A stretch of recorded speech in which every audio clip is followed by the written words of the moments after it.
สบายดีเรามาพบกันอีกแล้วเนาะกับนา Start Your Dream สำหรับวิดีโอนี้เราก็ยังอยู่กับการตัดต่อวิดีโอง่ายๆด้วยแอป KineMaster ซึ่งบทนี้ก็เป็นบทที่ 8 แล้วน่าจะมาแนะนำทุกท่านเกี่ยวกับการใส่เอฟเฟกต์เปลี่ยนฉากในวิดีโอของเราให้เนียนและงามเนาะซึ่งจะมีขั้นตอนและวิธีการใดนั่นเราไปติดตามกันเลยก่อนอื่นให้ท่านเปิดแอป KineMaster ขึ้นมาก่อนเลยหลังจากนั้นก็ให้ท่านมาเลือกที่โปรเจกต์วางเนาะโครงการวางตัวนี้แล้วก็มาเลือกที่16:9เนาะ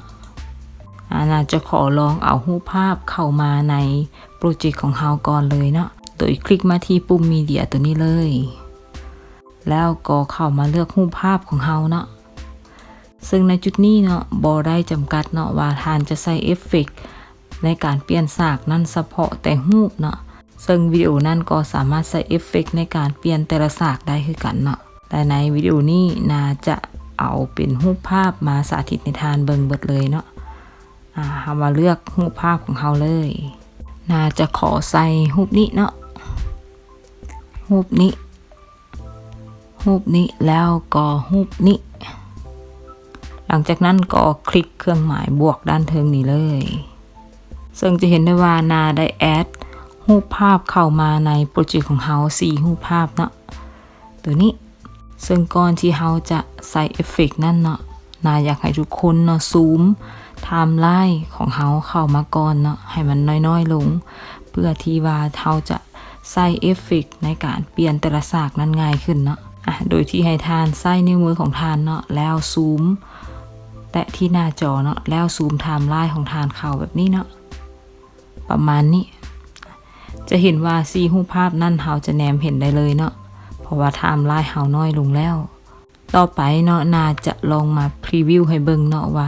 เวลาที่เราบ่ได้ใส่เอฟเฟกต์นั้นในการเปลี่ยนฉากแต่ละฉากนั้นจากรูปที่1เปลี่ยนมาเป็นรูปที่2นั้นหรือรูปที่2เปลี่ยนมาเป็นรูปที่3แบบนี้นั้นมันจะเปลี่ยนแนวใดเนาะน่าจะลองกดเพลย์ให้ทานเบิ่งเนาะ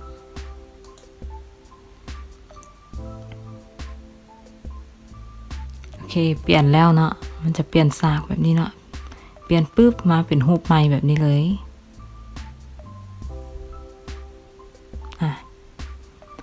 เป็นประมาณนี้ซึ่งว่าจะเฮ็ดให้วิดีโอของเราบ่มีความน่าสนใจปานใดเนาะเราจะมาใส่เอฟเฟกต์ในการเปลี่ยนฉาก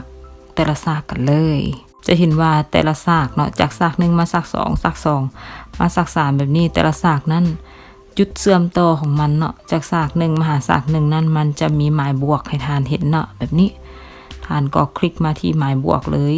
ซึ่งหมายบวกทำอิฐนี้แมนการเปลี่ยนฉากระหว่างรูปที่1ไปหารูปที่2เนาะให้ทานคลิกหมายบวกนี้เลยซึ่งปกติเอฟเฟกต์มันจะเซตอยู่ที่บ่มีเนาะเพราะว่าณตอนนี้เฮาบ่ได้มีเอฟเฟกต์ในการเปลี่ยนฉากแต่ละฉากนั้นเนาะซึ่งจะมีหลายๆฉากเลยเนาะให้ทานได้เลือกเราจะลองมาเบิ่งตัวฉากทำอิฐนี้เลย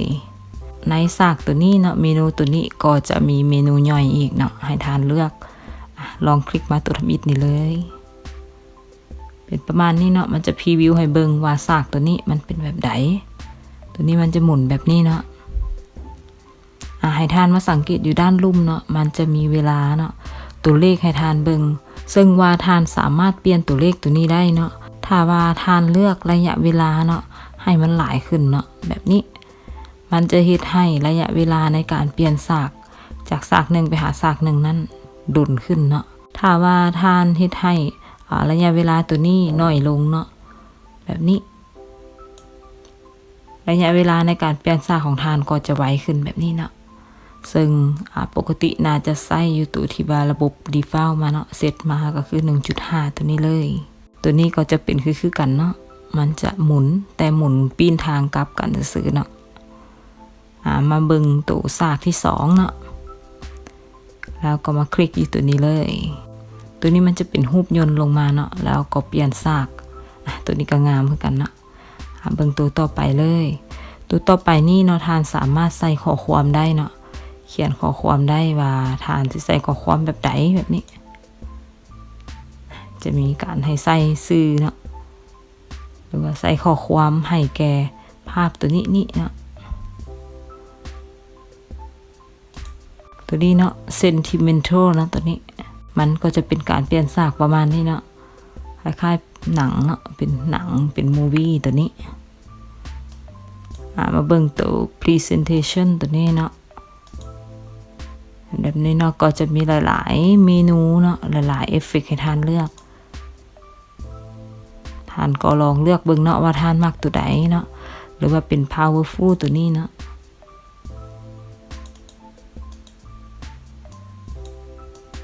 ว่าเป็นนี้แบบนี้ก็ได้เนาะเป็นรูปภาพซึ่งตัวนี้ก็เป็นรูปกะหัวใจเนาะในการเปลี่ยนฉากหรือเป็นรูปดาวแบบนี้เนาะเป็นตัวนี้ก็มีหลายอันเนาะให้ท่านเลือกเบิ่งว่าท่านมักตัวใดเนาะน่าจะขอใส่ฉากทำอิฐเนาะเป็นรูปยนต์ตัวนี้ก็ได้เนาะเมื่อท่านเลือกฉากเนาะให้แก่รูปทำอิฐและรูปที่2ตัวนี้แล้วก็ให้ท่านคลิกหมายถึกได้เลยแล้วเราจะมาใส่ฉากตัวที่2เนาะตัวนี้คลิกที่หมายบวกตัวนี้ได้เลยแล้วก็มาเลือกเนาะเลือกฉากที่เรามักน่าจะขอเลือกตัวนี้แล้วกันเนาะแล้วก็คลิกถึกอีกบัดนึงเนาะจากนั้นก็มาคลิกตัวที่3เนาะ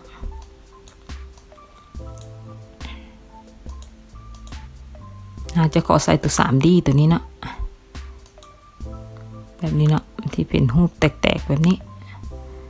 แล้วก็คลิกที่หมายถึกเนาะท่านสามารถเฮ็ดแบบนี้ไปเรื่อยๆเนาะจนกว่าที่ว่าวิดีโอของท่านเนาะจะสุดหรือว่าแล้วแต่ท่านเลยเนาะว่าจะดีไซน์วิดีโอของท่านเนาะเป็นแบบไหนน่าจะลองมาพรีวิวให้ทุกท่านเบิ่งเลยซึ่งเขาจะมาพรีวิวอยู่จุดเริ่มต้นมาเลยเนาะโดยให้ท่านคลิกที่ลูกศรตัวนี้เนาะเพื่อที่จะกลับมาจุดเริ่มต้นได้เลยแล้วก็กดปุ่ม play เนาะหรือว่าปุ่ม preview ตัวนี้เนาะ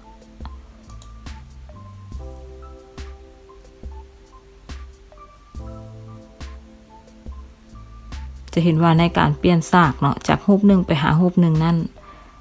มันก็จะมีการเปลี่ยนฉากประมาณนี้เนาะแล้วแต่เอฟเฟกต์ที่เราเลือกซึ่งว่าท่านจะมักแบบใดนั่นเนาะท่านก็ลองไปดีไซน์เบิ่งเนาะว่าท่านมักเอฟเฟกต์เนาะในการเปลี่ยนฉากแบบใดเนาะซึ่งว่าถ้าท่านใส่เอฟเฟกต์แบบนี้แล้วเนาะซึ่งเทศให้วิดีโอของท่านเนาะมีความน่าสนใจเนาะและงามขึ้นแน่นอนมาฮอดนี่วิดีโอในการสาธิตการใส่เอฟเฟกต์ในการเปลี่ยนฉาก